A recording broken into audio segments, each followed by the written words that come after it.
नमस्कार दोस्तों, आप सभी का स्वागत है हमारे चैनल कलयुग के कृष्णा K3 में। आज हम श्रीमद् भगवद गीता के चौथे अध्याय ज्ञान कर्म संन्यास योग को सरल हिंदी में समझेंगे। अगर आपने अभी तक हमारी इस गीता श्रृंखला के पहले 3 अध्याय नहीं देखे हैं तो उन्हें भी अवश्य देखें। अब आइए शुरू करते हैं अध्याय 4 का परिचय। इस अध्याय में भगवान श्री कृष्ण अर्जुन को बताते हैं कि केवल कर्म करना ही पर्याप्त नहीं है। यदि कर्म ज्ञान के साथ किया जाए तभी वह मनुष्य को मोक्ष की ओर ले जाता है। यही कारण है इस अध्याय का नाम ज्ञान कर्म संन्यास योग रखा गया है। श्री कृष्ण का दिव्य रहस्य। भगवान श्री कृष्ण अर्जुन से कहते हैं, हे पार्थ, मैंने यह सनातन योग सबसे पहले सूर्यदेव विवस्वान को बताया था। विवस्वान ने मनु को और मनु ने इवाक्षु को बताया। अर्जुन आश्चर्य से पूछते हैं, हे माधव, आपका जन्म तो अभी हुआ है, जबकि सूर्यदेव तो बहुत पहले हुए थे।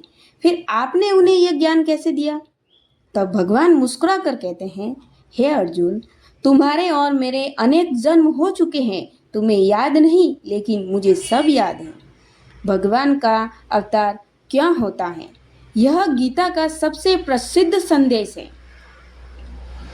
यदा यदा हि धर्मस्य ग्लानिर्भवति भारत अभ्युत्थानं धर्मस्य तदात्मन सृज्यमायम्। इस श्लोक का अर्थ है, जब जब धर्म की हानि होती है और संसार में अधर्म बढ़ता है, तब तब मैं स्वयं अवतार लेता हूँ सज्जनों की रक्षा करने के लिए, दुष्टों का विनाश करने और धर्म की पुनर्स्थापना करने के लिए मैं हर युग में आता हूँ पार्थ।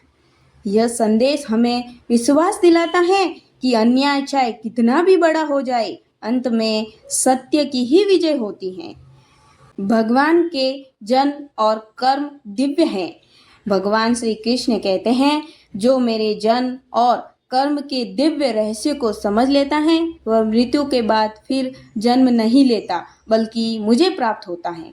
इसका अर्थ यह नहीं है केवल कहानी जान लेना पर्याप्त है, बल्कि भगवान के उद्देश्य, उनके प्रेम और उनके धर्म की स्थापना के भाव को समझना अति आवश्यक है।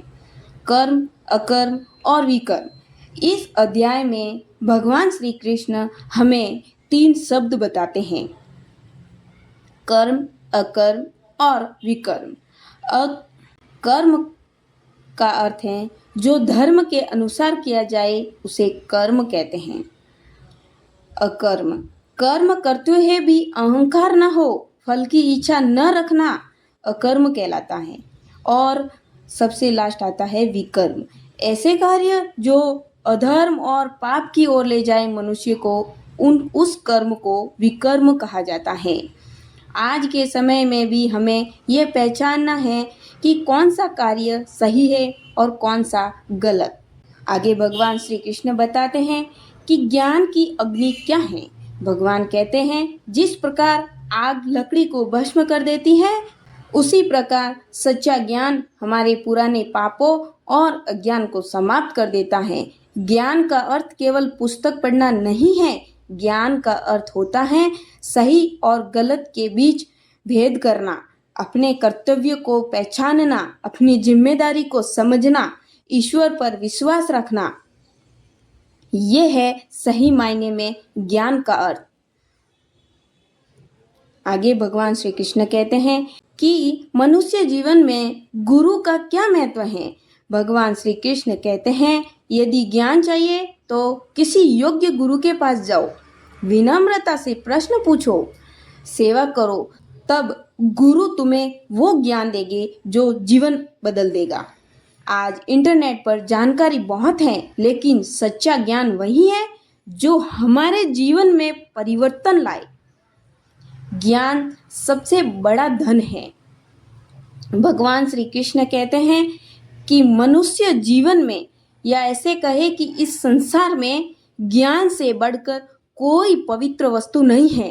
धन, पद और प्रसिद्धि एक दिन समाप्त हो सकते हैं, लेकिन ज्ञान जीवन भर हमारा मार्गदर्शन करता है। आज के जीवन में इस अध्याय का क्या संदेश है। यदि आप एक ऑफिस में काम कर रहे हैं तो ईमानदारी से करें। यदि आप व्यापार कर रहे हैं तो किसी को धोखा न दें। यदि ये विद्यार्थी हैं तो पूरी लगन से पढ़ाई करें। यदि आप एक गृहिणी हैं तो अपने परिवार की सेवा को भी भगवान की सेवा समझकर करें। जब हम हर कार्य भगवान को समर्पित करके करते हैं तब वही कर्म योग बन जाता है। इस अध्याय से हमें क्या सीख मिलती है, आइए उसके बारे में जानते हैं। धर्म की रक्षा करने के लिए भगवान सदैव उपस्थित रहते हैं। ज्ञान ही अज्ञान का नाश करता है। बिना स्वार्थ के किया गया कार्य कर्म सबसे श्रेष्ठ है। सच्चे गुरु का सम्मान करना चाहिए। हर कार्य भगवान को समर्पित करके करना चाहिए और सही ज्ञान मनुष्य को मोक्ष की ओर ले जाता है। इस अध्याय से मिलने वाली ये सभी सारी सीख के साथ ये अध्याय का समापन होता है। तो दोस्तों, यही था श्रीमद् भगवद गीता के चौथे अध्याय ज्ञान कर्म संन्यास योग का सरल हिंदी में सार। अगर आपको यह वीडियो पसंद आया हो तो इसे अपने परिवार और दोस्तों के साथ जरूर साझा करें। वीडियो को लाइक करें, चैनल कलयुग के कृष्णा K3 को सब्सक्राइब करें और बेल आइकन दबाना न भूलें। अगले वीडियो में हम श्रीमद् भगवद गीता के 5वें अध्याय कर्म संन्यास योग को सरल हिंदी में समझेंगे। जय श्री कृष्णा, राधे राधे। हरे कृष्णा कृष्ण कृष्णा हरे हरे, हरे राम राम राम हरे हरे। कृष्णाय वासुदेवाय हरये परमात्मने प्रणतक्लेशनाशाय गोविंदाय नमो नमः। राधे राधे। जय श्री कृष्ण।